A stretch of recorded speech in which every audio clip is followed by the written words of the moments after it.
ito na yung kalokohan sa diet ko. Sa halip na kanin, napadaan ako ron sa isang tabi na mayroong nagtitinda ng panunggay pandesal. Ang bango-bango kaya sa halip na magkanin ako, ito na lang, 5 piraso. Ayon sa iba, pagka ang tatlong ganito, katumbas ito kay isang kanin. Tapos 8 piraso to, kinain ko na yung tatlo kanina bago magbuhat. Ngayon, ito na, wala mo ng gulay.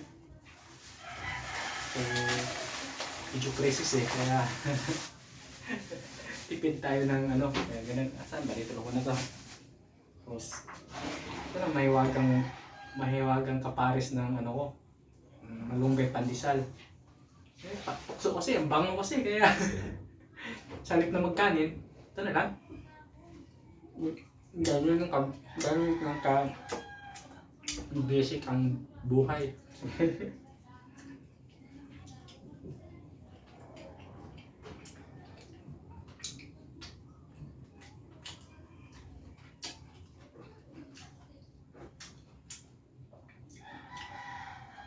Tapos, ngayon pala, isang buwan na lang, kaya ko higpitan kaunti yung diet ko.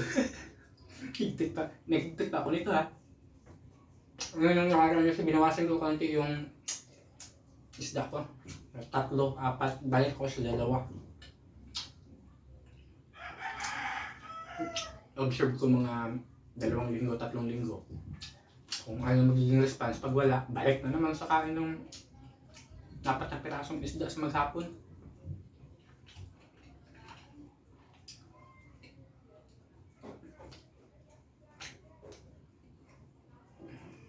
Pag naramdaman kong gutom na gutom ako, ibig sabihin nun, sobrang baba na talaga yung naging deficit ko.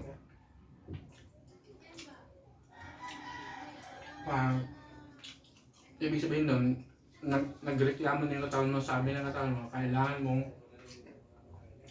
kumain kasi hirap na hirap ako.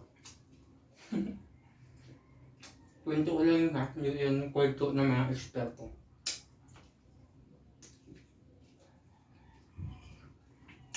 Yan sila, expert talaga to, yun sila pinag-aralan nila. Sa akin, chismis lang to.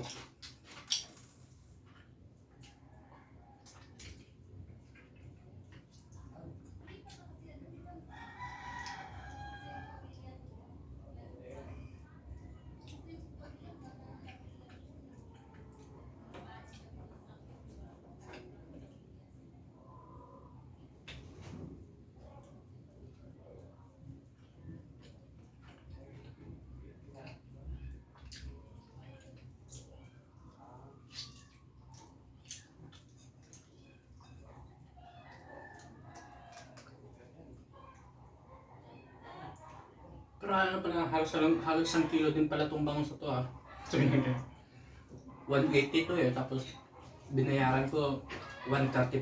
Hindi. Kung na yun, basta magagpas kalahati.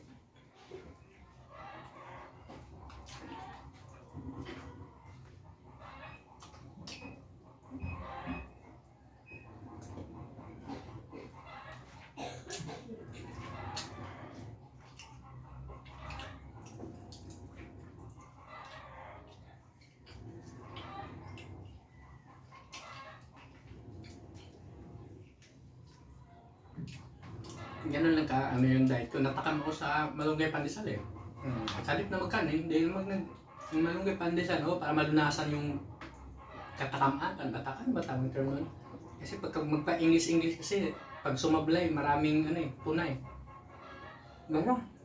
Trip kong kumain talaga ng malunggay pandesal. Kaya yun yung sagot.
Biglang na yun.